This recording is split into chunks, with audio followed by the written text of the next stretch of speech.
Katiang ko'y punangin iuling sila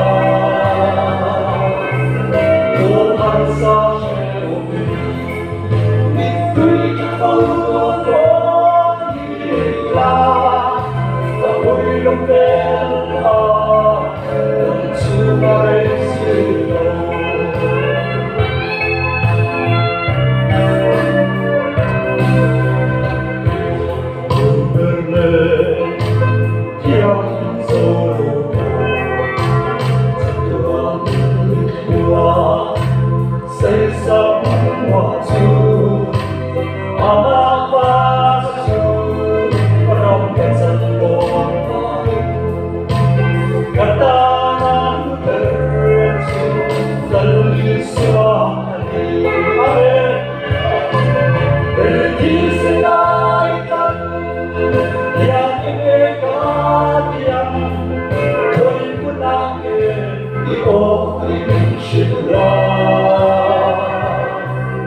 Tuhan sa cherubim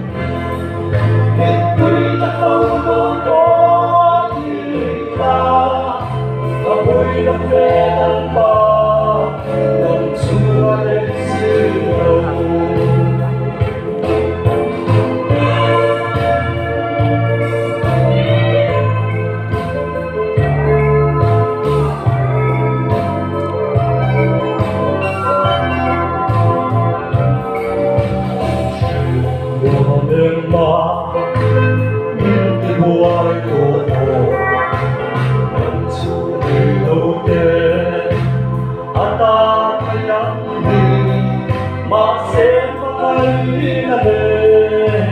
sa tawagan mo Jose parang wansu kalpatin kasi